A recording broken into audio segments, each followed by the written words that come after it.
বন্ধুরা, আমার স্বল্প গল্প আসরে তোমাদের জানাই স্বাগত। গল্পটা ভালো লাগলে অবশ্যই লাইক এবং শেয়ার করো, আর মতামত থাকলে অবশ্যই কমেন্টে জানাবে। বৃদ্ধাশ্রম থেকে শাশুড়ি মাকে চিঠি। পূজনীয় মা, এই মা কথাটা আমি কোনোদিন আপনাকে মন থেকে বলিনি। আজ আপনাকে খুব ইচ্ছে হলো একটা চিঠি লেখার, তাই খোলা আকাশের নিচে বসে আপনাকে চিঠি লেখা শুরু করলাম। জানি না এই চিঠি আপনার কাছে পৌঁছবে কিনা। আমি সেই বৃদ্ধাশ্রমে আছি, যে বৃদ্ধাশ্রমে আপনি শেষ নিঃশ্বাস ত্যাগ করেছিলেন। ভাগ্যক্রমে আপনি যে রুমটিতে থাকতেন, আমি এখন সেই রুমে। তাই হয়তো আজ আপনাকে আমার খুব মনে পড়ছে। ক্ষমা চাইবার অধিকার আমি হারিয়ে ফেলেছি, তাও এই চিঠি লিখছি যদি আপনি ক্ষমা করে দেন। বিয়ে হয়ে আসার পর থেকে আমি দেখেছিলাম আপনি সংসারটাকে নিজের হাতে রেখেছিলেন।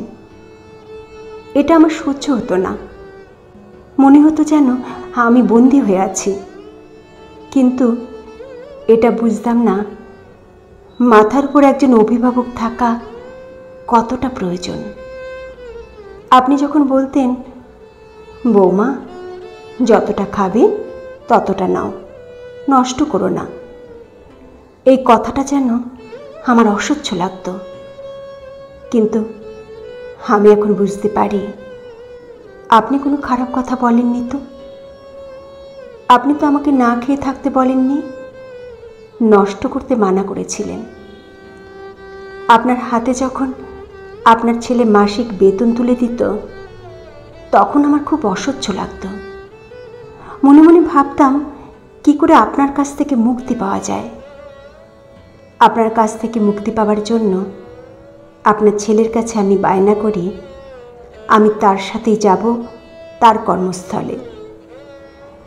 আপনার ছেলে প্রথমে অনুমতি না দিলেও পরে ঠিক মানিয়ে নিই কান্নাকাটি করে। বেশ ভালোই ছিলাম দুজনে। কিন্তু যখন আমি অন্তঃসত্ত্বা হই, ডাক্তার আমাকে বেড রেস্ট নিতে বলে, তখন আপনার ছেলে আপনাকে নিয়ে আসে আমাদের ভাড়া বাড়িতে। আপনি বাড়ির সব কাজ করতেন, আমাকে সেবা করতেন, তাও যেন আপনাকে আমার অসহ্য লাগত। আমারও একটি পুত্র সন্তান হয়। আমার সন্তান আস্তে আস্তে বড় হতে থাকে, সব সময় ঠাম্মা ঠাম্মা করতে থাকে। আমার এই ঠাম্মা শব্দটা শুনে অসহ্য লাগত। আমার ছেলেকে আমি ইংলিশ মিডিয়াম স্কুলে ভর্তি করি, কিন্তু আপনি বাংলা মিডিয়ামের যত কবিতা গল্প ওকে শোনাতেন। ছেলে জেদ করে বসে সে বাংলা মিডিয়াম স্কুলে পড়বে। এই ব্যাপারটা কিছুতেই মেনে নিতে পারছিলাম না। আমাদের ভাড়া বাড়িতে দুটি রুম ছিল, একটাতে আমি আর আপনার ছেলে থাকতাম, অপরটিতে আমার ছেলে ও আপনি। ছেলে বড় হচ্ছে, তাই আরেকটা রুমের প্রয়োজন ছিল। আমি আর আপনার ছেলে যুক্তি করলাম দেশের বাড়ি ও জমি বিক্রি করে এখানে নিজেদের বাড়ি তৈরি করব। আপনি কিছুতে সই করছিলেন না। এটা বলে ওটা আপনার শ্বশুরের ভিটা, ওখানে আপনার অনেক স্মৃতি জড়িয়ে আছে।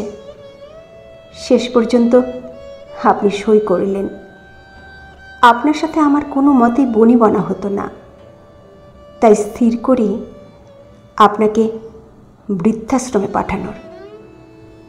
তখন আমার ছেলে হস্টেলে পড়ে, তাই আপনার ব্যাপারে কিছুই জানাতে পারিনি। আপনাকে বৃদ্ধাশ্রমে পাঠিয়ে বেশ কয়েকটা বছর ভালোই ছিলাম। একদিন ফোনে খবর পেলাম আপনি আর নেই।